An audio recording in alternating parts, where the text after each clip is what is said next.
जी से कहलन कि सरकारी कोठरी कैसन बा, कोठरी का राज बतावा। तब यमराज जी बतौलन कहलन कि स्वर्ग और नरक का कोठरी बा। यमराज जी कहे सरकार दोनों कोठरी का राज ही है बा। जौने में लोग हंसत मिलना वो स्वर्ग का कोठरी, और जौने में रोवत चिल्लात मिलना वो नरक का कोठरी। तने में युधिष्ठिर जी का निगहिया ऐसे ऊपरा पड़ गई। और जब ऊपरा पड़ल तब का भेल मास्टर,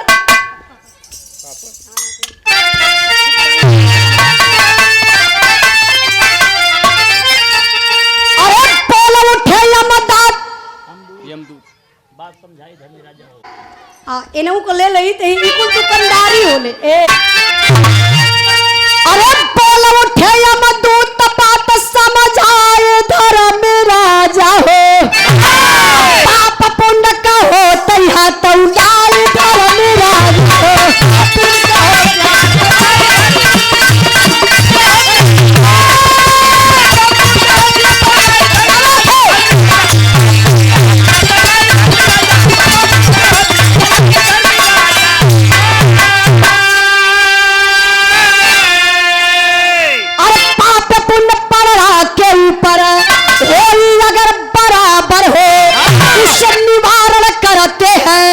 यमराज सत्य चराचर हो, की का पोछ पकड़ाई धर्म राजा हो। अजय पार हो जाई है स्वर्ग में जाए धर्म राजा हो। गौर करिएगा बाबू, युधिष्ठिर जी का निगहिया इससे ऊपर गई तो इस स्वर्ग लोकवा में तराजू रखल लाल। युधिष्ठिर जी सवाल खड़ा कदलन, खला यमराज जी महाराज इस स्वर्गलोक बा, ये स्वर्गलोक में तराजू, ये तराजू का मतलब बताई। तब यमराज जी कहला कि ये तराजू इस स्वर्गलोक में ये लिए रखल गई बा कि पाप पुण्य तौलल जाला। भारतीय समाजवादी प्रधान है बाबू। अब युधिष्ठिर जी कहलन कि तराजुआ पे पाप पुण्य तौलल जाला, पाप ज्यादा हो जाई तो नरक वाली कोठरी में रखल जाई, पुण्य ज्यादा हो जाई तो स्वर्ग वाली कोठरी में। युधिष्ठिर जी कहला महाराज अगर ये पाप पुण्य दोनों बराबर हो जाई तो कहला ये गैया का पोछ पकड़ा के यही बैतरणी नदी में दौड़ा दिहल जाई, जब पार हो जाई उस स्वर्ग वाली कोठरी में चल जाई, और जो ही नदिये में रह जाई ओके फिर से नरक प्राप्त हो जाई। अगर पोछिया टूट जाई तब जाके फिपिकोल लेके चपका दी है तू। हाँ। अब युधिष्ठिर जी कहले कि यमराज जी एगो बात बताई, काले की धरती पे के कैसन कर्तव्य कमाई करेला तो ऊपर अइले के बाद ऐसन ऐसन दंड भोग मिलेला। तो कुछ शॉर्ट काट में बात यमराज जी युधिष्ठिर जी के बतावत हुन। आई बड़ी इंपॉर्टेंट लाइन बा मास्टर साहब। आवा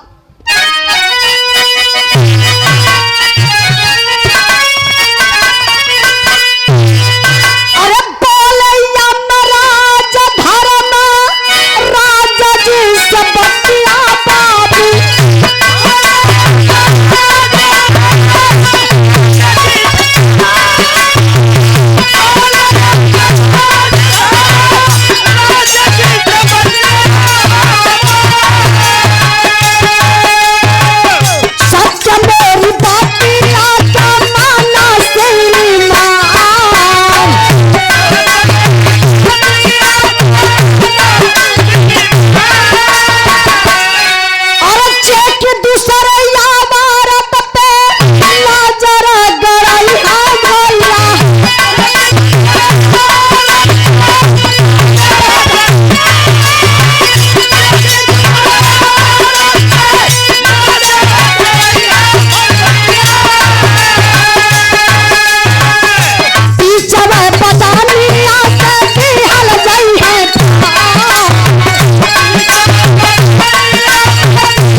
युधिष्ठिर जी से यमराज जी बतौलन, जे अपने औरत के बजाय दूसरे के औरत के ऊपर गलत निगाह से देखी, गलत संबंध जोड़ी, जब ले धरती पे रही आराम चैन से बिताई, लेकिन ऊपर वो सीसीटीवी कैमरा लगल बा, आपका तस्वीर वो कैमरा में कैद होत बा। आप हमसे चोरी कर सकेला, परिवार से चोरी कर सकेला, लेकिन आप उस मालिक से चोरी नहीं कर पाएंगे। काले जे सुरा सुंदरी के चक्कर में आई के कोठा पर जाई, ओके खड़े खड़े आगी में झुलसा दिहल जाई। जे झूठ बोल के सारा काम बनौले रही, ओकर जुबान काट लिहल जाई। जे दोस्त के साथे दगेबाजी करी, धोखेबाजी करी, ओके लोहे का चना दिहल जाई चबाए बदे। पर ध्यान दीजिएगा बाबू, अब युधिष्ठिर जी का बात यमराज जी सुनत हुआ। यमराज जी कहलन कि आपको पता नहीं है, तमाम बातें ऐसी हैं, जो जैसा करेगा ऊपर आने के बाद दंड भोग मिलेगा। तब ले भैया यमराज जी का बतिया सुन के युधिष्ठिर जी के दर्द उठ गई। अच्छा दर्दिया का उठत बा, कल जितने नरकवासी हैं धरती पर, जब भी इंसान, कोई भी इंसान, अगर आप भी गलत करबा, अगर कोई टोक नहीं कि तू गलत करत हुआ, तो कबो स्वीकार न करबा कि हम गलती कैले हैला, नहीं हम गलती करे जात हैला। आदमी गलत कह के भी सीना फुला के चलेला। अरे आज का जमाना ही देखा, कुछ लोग तो मर्डर करके अपन परिवार चलावत हुआ, सुपारी ली है। अरे बताइए, वो बेचारा वो मालिक जन्म देले हुए, जो जन्म दिया है मारने का अधिकार उसी का है, लेकिन यहाँ तो लोग ऐसा ही कर्म करते हैं, 10 1 लाख 2 लाख पर कहीं फलनवा का मर्डर करे के पैसा झोला में रख लिए और जाए के मर्डर कर दिए हैं। काम हो जाए। यहाँ तो मर्डर आप करेंगे, चोरी करेंगे, पाप करेंगे, हत्या करेंगे, लेकिन ऊपर जाने के बाद हिसाब होगा। जब हिसाब में कमी मिलेगी बाबू, तो आपको नरक की कोठरी मिलेगी। फिर वो पति परमेश्वर यही भेजी है, भोगई के ऊपर ना, भोगई के धरती पर बा, लेकिन आपको जन्म में बदल जाई। कबो कहा ना, जब दुख पड़ेला तो लगत बा कि कौनो जन्म का बिगड़ले हिला, तब हमें दुख झेले के होता, कौनो जन्म का बिगड़ले हिला बर्धा बन के खटे के होत बा। इसलिए मैं आप लोगों से बताना चाहती हूँ, युधिष्ठिर जी यमराज की बात सुन करके करते हैं क्या बिरहा के आखिरी लाइन कहना है।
युधिष्ठिर जी का बात यमराज जी मानत हुवन।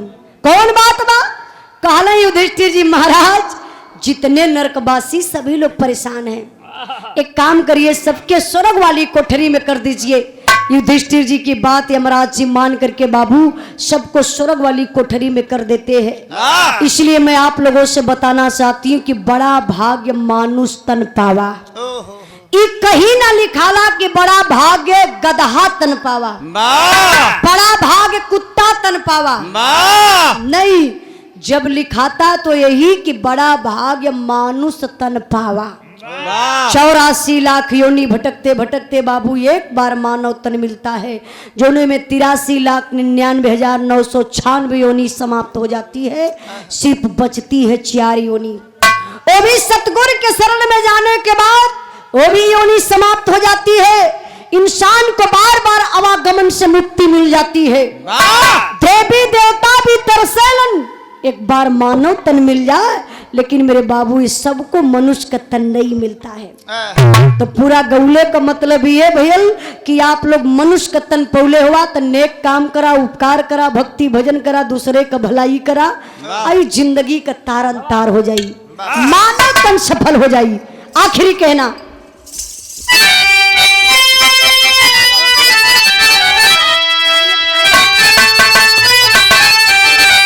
बिहारी गुरु गणेश गुरु राम लाल गुणका